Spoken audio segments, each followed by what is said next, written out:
जय हिंद साथियों। आज हम लोग बात करेंगे इलेक्ट्रिसिटी के लेक्चर नंबर 2 पर। तो हम लोग लेक्चर नंबर फर्स्ट कंप्लीट कर लिए। उसमें हम लोग इलेक्ट्रिक चार्ज के बारे में डिस्कस किए थे कि विद्युत आवेश क्या होते हैं। अब जो दूसरा हमारा जो टॉपिक बनेगा दोस्तों, वो है विद्युत धारा, या फिर एक आम भाषा में हम लोग इसको बोलते हैं बिजली के नाम से इसको जानते हैं। तो दोस्तों हमने वहाँ पे आवेश में बताया था कि आवेश दो प्रकार के होते हैं। एक धनात्मक आवेश होता है दोस्तों, दूसरा ऋणात्मक आवेश होता है। इन दोनों आवेश में कुछ प्रॉपर्टी है जिसको मैं आपको बता देता हूँ कि जब कभी भी धनात्मक या फिर ऋणात्मक आवेश पास में आते हैं तो दोस्तों इनके बीच रिपल्सन देखा जाता है। रिपल्सन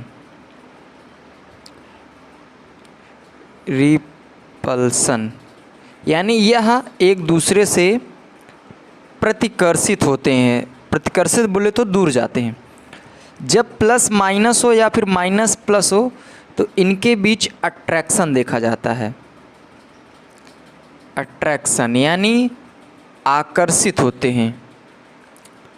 आकर्षित का मतलब होता है ये लोग पास में आते हैं या फिर बहुत नज़दीक में आते हैं। तो ये ट्रिक्स ध्यान रखना है कि सेम बिरादरी में रिपल्सन होगा यानी प्रतिकर्षण होगा, और अदर बिरादरी में अट्रैक्शन होगा। तो ये ध्यान रखना है दोस्तों आपको। अब हम लोग बात करते हैं कि विद्युत धारा क्या होता है, बिजली किसे कहते हैं। जब कभी भी हमारे दिमाग में बिजली का नाम आता है तो हमें कुछ इस तरह के इमेज देखने को मिलते हैं। हमारे दिमाग में तुरंत ये मूव करता है। हम लोग के दिमाग में पोल्स, टावर, जनरेटर और भी तमाम तरह के जो भी बिजली से संबंधित इक्विपमेंट होते हैं वो हमारे दिमाग में तुरंत गूंजने लगते हैं। तो आज हम लोग दोस्तों विद्युत धारा पर ही बात करेंगे कि विद्युत धारा होता क्या है। देखिए, अगर एक नॉर्मल में परिभाषा समझना स्टार्ट करूँ इसको, तो विद्युत धारा की जो परिभाषा है दोस्तों, उसमें ये कहा जाता है कि आवेशों के प्रवाह को ही हम धारा कहते हैं, या फिर कह सकते हैं कि किसी पदार्थ में इलेक्ट्रॉन एवं प्रोटॉन के प्रवाह को ही हम धारा कहते हैं। तो आइए हम लोग समझते हैं। जैसे मान लेते हैं, सपोज दैट ये कोई एक तार है, एल्यूमिनियम, कॉपर, कुछ भी हो सकता है, और आपको पता है कि संसार में कोई भी ऐसा चीज़ नहीं है जो छोटे छोटे कणों से ना मिलके बना, अर्थात इलेक्ट्रॉन प्रोटॉन से ना बना हो।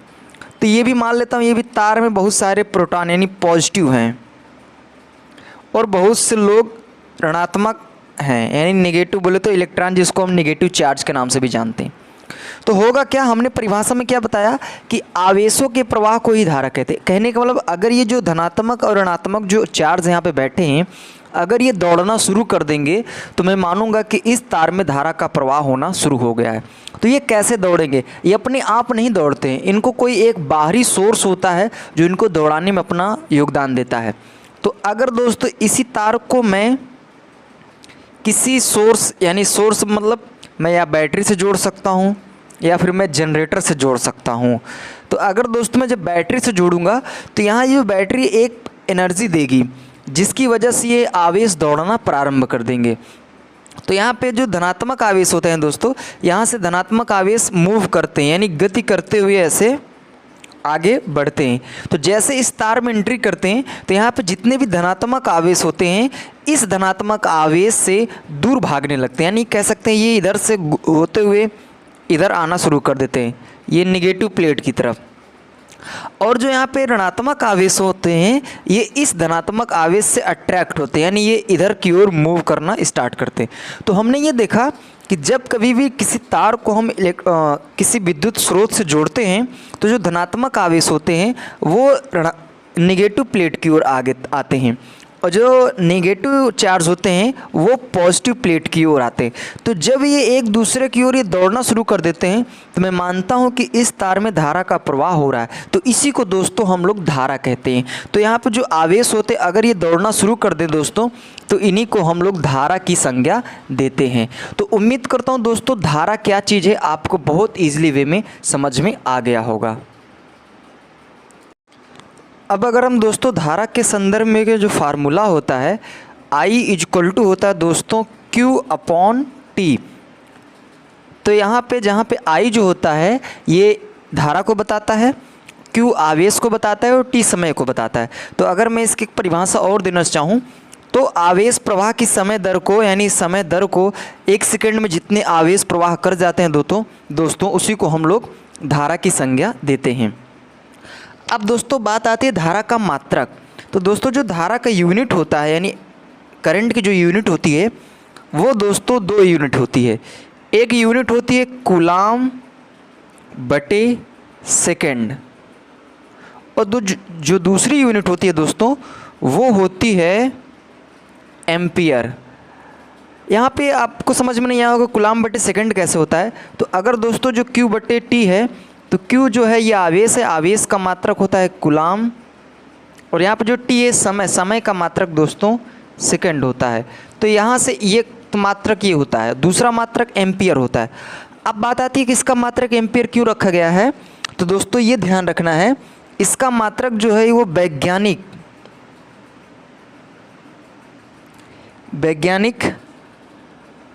आंदे मेरी एम्पियर के नाम पे इनका मात्रक रखा गया है, जो धारा को मापन करते हैं। तो आंद्रे मेरी के नाम पे इन विद्युत धारा का मात्रक एम्पियर रखा गया है। अब बात आती है दोस्तों जो एम्पियर होता है उसको हम लोग कैपिटल ए से डिनोट करते हैं। ये जो इम्पोर्टेंट फैक्ट मैं बता रहा हूँ इसको मैं डॉटेड कर दे रहा हूँ अंडरलाइन में, सॉरी अंडरलाइन मैं एक बॉक्स में बंद कर दे रहा हूँ ताकि ये आपको अलग ही दिखे। तो मात्रक कूलाम बटे सेकेंड या फिर एम्पियर। एम्पियर क्यों रखा गया, किसके नाम पर, तो वैज्ञानिक एक थे जिनका नाम था आंदे मेरी एम्पियर, इसके आधार पर इनका मात्रक, इनके नाम पे ही मात्रक रखा गया, और एम्पियर को हम लोग कैपिटल ए से डिनोट करते हैं, ये ध्यान रखना है दोस्तों। और जो दोस्तों धारा होता है, धारा का अगर मैं मापन की बात करूं, इसका मापन कैसे, मतलब किस इक्विपमेंट के थ्रू होता है।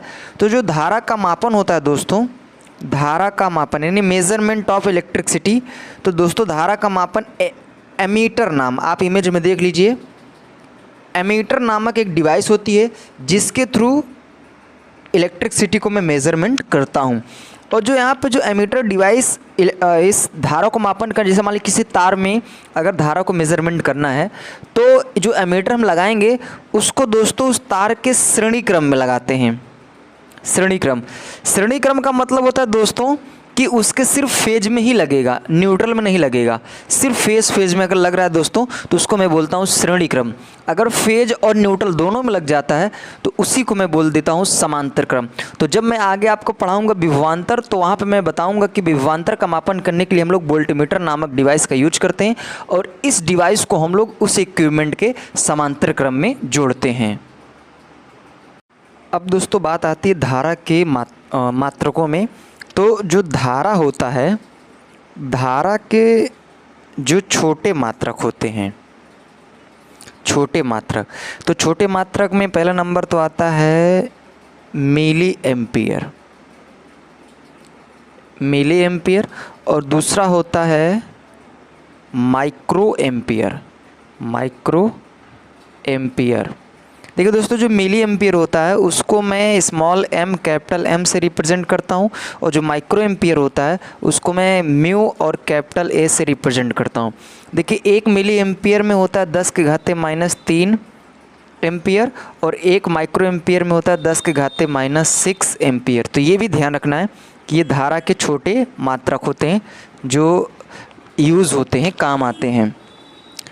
अब दोस्तों अब हम लोग आगे मूव करते हैं और कुछ इम्पॉर्टेंट फैक्ट पर आते हैं। तो अब हम लोग बात करने वाले अगला जो मेरा पॉइंट है वो है धारा का प्रकार। धारा का प्रकार यानी टाइप्स ऑफ करंट, या फिर कह सकता हूँ नॉर्मली मैं इलेक्ट्रिसिटी भी बोल सकता हूँ। तो देखिए दोस्तों धारा 2 प्रकार की होती है। अभी तक हम लोग धारा को शायद ना जानते हो, लेकिन आपको याद होना चाहिए कि धारा 2 प्रकार की होती है। एक होती है दोस्तों प्रत्यावर्ती धारा, जिसको हम लोग इंग्लिश में बोलते हैं अल्टरनेटिंग करंट। इसको शॉर्टकट में हम लोग AC करंट के नाम से जानते हैं।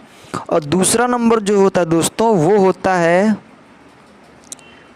दिष्ट धारा, जिसको हम लोग इंग्लिश में डायरेक्ट करंट के नाम से जानते हैं, और इसको शॉर्टकट में हम लोग DC करंट बोलते हैं। तो आइए दोस्तों अब हम लोग इसको क्रम बाई क्रम समझते हैं। देखिए यहाँ पे जो धारा है दोस्तों ये दो प्रकार की है और दोनों को मैं अलग अलग समझूंगा। तो पहला नंबर यहाँ पे जो दिष्ट धारा है दोस्तों, जो दिष्ट धारा है इसकी खोज हुई थी, और जो ये प्रत्यावर्ती धारा है दोस्तों इसका आविष्कार हुआ था। अब आपके दिमाग में कन्फ्यूज़न बना कि खोज और आविष्कार में क्या अंतर है। तो देखिए ध्यान से दोस्तों, खोज का मतलब यह होता है कि जो चीज़, जो वस्तु पृथ्वी में पहले से ही उपस्थित हो और उसको हम खोज कर निकालें, तो दोस्तों वो कहलाता है खोज। और आविष्कार का मतलब यह होता है दोस्तों कि जो चीज़ पृथ्वी में पहले से ना हो और बाद में उसका मैं निर्माण करूं, तो वो दोस्तों कहलाता है खोज। तो यहाँ पे जो डीसी करंट थी ये पहले से हमारे पृथ्वी पे उपस्थित थी, इस वजह से इसको मैं बोलूँगा इसकी खोज हुई है। लेकिन जो एसी करंट थी ये पृथ्वी पे पहले से नहीं थी और इसको बाद में निकोला टेस्ला के थ्रू इसको बनाया गया था, तो मैं कहूँगा कि इसका क्या हुआ, आविष्कार हुआ है। तो ये ध्यान रखना है। और मैं बात करता हूँ जो डीसी करंट की खोज कौन किया था, तो वो थे थॉमस एडिसन थे, थॉमस एडिसन। और अगर मैं बात करूँ एसी करंट का जो आविष्कार कौन किए, तो ये थे निकोला टेस्ला। तो ये वैज्ञानिक थे जिन्होंने एसी करंट का आविष्कार किया, और ये थॉमस एडिसन जो थे इन्होंने डीसी करंट की खोज की थी। क्योंकि थॉमस एडिसन ने जिंक और कॉपर की प्लेट से कॉपर की प्लेट से पहली बार सेल का निर्माण किया था। तो ये जो हम लोग नॉर्मली जो घड़ी में टार्च में सेल देखते हैं, वो पहली बार थॉमस एडिसन ने जिंक और कॉपर की प्लेट से सेल का निर्माण किया था। तो इसलिए मैं कहूँगा कि इसकी, यानी जिंक और कॉपर पहले से ही थे, तो मैं कहूँगा कि इसकी खोज हुई थी। तो उम्मीद करता हूँ दोस्तों ये चीज़, इतने पॉइंट आपको समझ में आ गए। अब मैं आगे बात करता हूँ कि एसी करंट क्या होते हैं। आइए दोस्तों हम लोग एसी और डीसी दोनों को कंप्रोमाइज़ करके पढ़ते हैं, दोनों को एक साथ तुलना करते हुए हम लोग डिस्कस करेंगे। तो देखिए दोस्तों, पहला नंबर तो जो प्रत्यावर्ती धारा होता है दोस्तों, यह जनरेटर में देखने को मिलेगा आपको। जो जनरेटर नामक डायनामो जिसको हम लोग बोलते हैं, तो वहाँ पे एसी करंट हमको देखने को मिलेगा। लेकिन अगर हम बात करें डीसी करंट, तो डीसी करंट दोस्तों ये मुझे सेल व बैटरी में मुझे देखने को मिलेगा। तो ये ध्यान रखना है दोस्तों, पहला पॉइंट। अब बात आती है दोस्तों प्रत्यावर्ती धारा की परिभाषा क्या होती है। तो इसकी परिभाषा मैं कह सकता हूँ कि प्रत्यावर्ती धारा एक ऐसी धारा होती है जो गति के दौरान अपनी दिशा एवं परिमाण में परिवर्तन करता हो, उसे हम कहते हैं प्रत्यावर्ती धारा। तो प्रत्यावर्ती धारा एक तरंग के रूप में चलती है, ये समय के साथ अपनी दिशा एवं परिमाण में परिवर्तन करती रहती है। तो इसीलिए इस करंट को मैं बोलूँगा अल्टरनेटिंग। अल्टरनेटिंग का मतलब होता है बार बार अपनी पोजीशन की चेंजिंग कर देता है। कभी देखिए ऊपर जा रहा है तो कभी नीचे, कभी ऊपर तो कभी नीचे, तो ये बार बार क्या हो रहा है, परिवर्तन कर दे रहा है। इसलिए दोस्तों मैं इसको अल्टरनेटिंग करंट बोलूँगा। अल्टरनेटिंग करंट क्या होती है कि वो फ्लैक्चुएट करती रहती है, जबकि जो डीसी करंट होती है वो डायरेक्टली मोशन करता है, डायरेक्टली कहीं पे फ्लैक्चुएट नहीं करता, वो सीधे डायरेक्ट ही चला जाता है।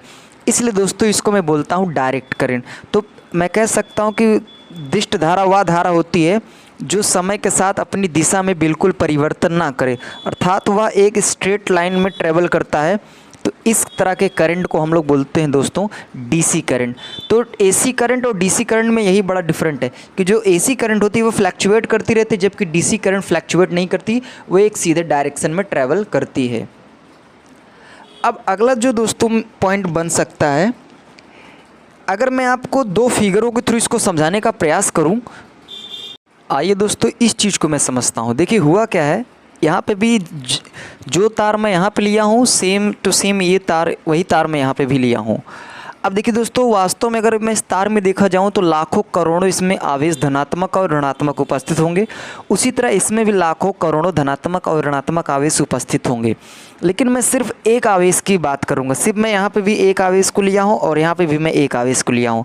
अब मैं इसका ट्रैवल यानी मोशन करके दिखाऊंगा कि इसमें कैसे ट्रैवल करता है। अगर दोस्तों जो ये तार है वही तार, ये ध्यान रखना है आपको। अगर दोस्तों इसी तार को अगर मैं एसी सप्लाई से जोड़ूंगा, एसी सप्लाई का मतलब अगर मैं जनरेटर से जोड़ूंगा, तो आपको पता है कि जो एसी करंट होती है वो बार बार फ्लैक्चुएट करती है। तो ये जो आवेश होगा दोस्तों, ये कुछ इस रूप में ट्रैवल करेगा, इस तरह ऐसा ट्रैवल करेगा इस तार में, यानी बार बार ये आवेश ऊपर नीचे ऊपर नीचे ऊपर नीचे जाएगा।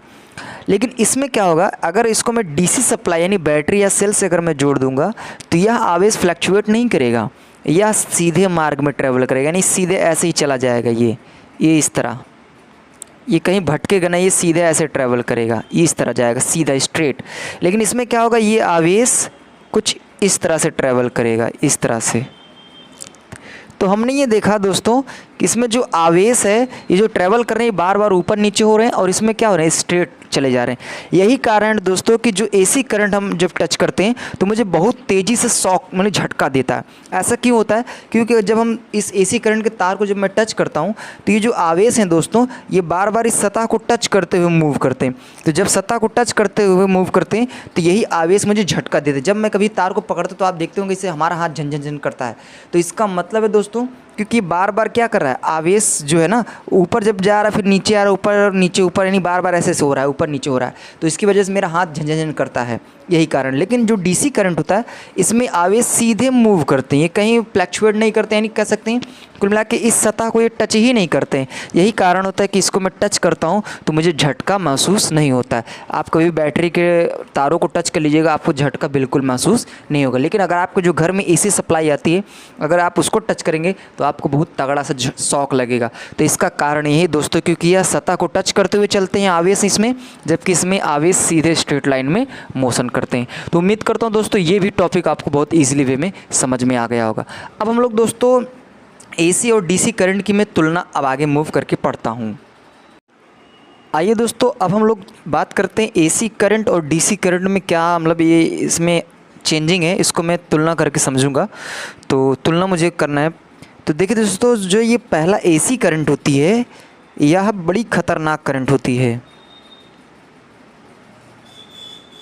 ये ज़्यादा खतरनाक होती है। जबकि अगर मैं बात करूँ डीसी करंट, तो डीसी करंट कम खतरनाक होता है, ये डेंजरस ज़्यादा है, जबकि ये थोड़ा कम डेंजरस होता है। दूसरी मैं बात करूं तो ये करंट जो है ये ज़्यादा उपयोगी है, यानी अगर मैं बात करूं इसका यूज, तो इसका यूज बहुत ज़्यादा होता है, जबकि इसका कम, यानी कि ये कम उपयोगी होता है। आप नॉर्मली आप देखो तो आपके घरों में, ऑफिस में, कार्यालय, स्कूल, कहीं भी देखो XYZ, वहाँ पे ज़्यादातर आपको एसी करंट ही देखने को मिलेगा। ज़्यादातर इसको जो इंडस्ट्री एरिया फैक्ट्री में भी हम इसी का यूज करते हैं। अब बात करते हैं कि जो एसी करंट होती है इसमें आवृत्ति होती है, आवृत्ति पाई जाती है। जो आवृत्ति होती है हमारे इंडिया में 50 हर्ट्ज़ की आवृत्ति उत्पन्न होती है, और इसी आवृत्ति की वजह से हमें एसी करंट झटका देती है। जबकि इसमें कह सकते हैं, इसमें आवृत्ति की बात करूं तो इसमें आवृत्ति 0 होती है, यानी कह सकते हैं कि आवृत्ति होता ही नहीं है, आवृत्ति नहीं होता है। तो ये डीसी करंट में आपसे पूछा गया है, कई बार क्वेश्चन आ गए एग्जामों में कि डीसी करंट में आवृत्ति कितनी होती है, तो 0। 0 का मतलब अर्थात नहीं होता है। चौथा पॉइंट दोस्तों कि यह अधिक दूरी के लिए हम लोग इसका यूज करते हैं। हम लोग इसको लगभग अधिक दूरी, इसको हम 0 से लेके लगभग 500 किलोमीटर दूर तक इसको हम ले जा सकते हैं। तो लॉन्ग डिस्टेंस, या आप लोग टावर देख लीजिए इस तरह की इमेज, इसमें हम लोग 500-600 किलोमीटर दूर तक इस बिजली को ले जाते हैं। लेकिन अगर मैं बात करूँ इस डीसी की, तो इसको मैं लॉन्ग डिस्टेंस के लिए यूज नहीं कर सकता, यानी ज़्यादा से ज़्यादा ये लॉन्ग डिस्टेंस के लिए नहीं है, ये ज़्यादा से ज़्यादा कह सकते हैं कि 5 किलोमीटर से ज़्यादा नहीं जा सकता है। तो ये हुई इसकी खासियत।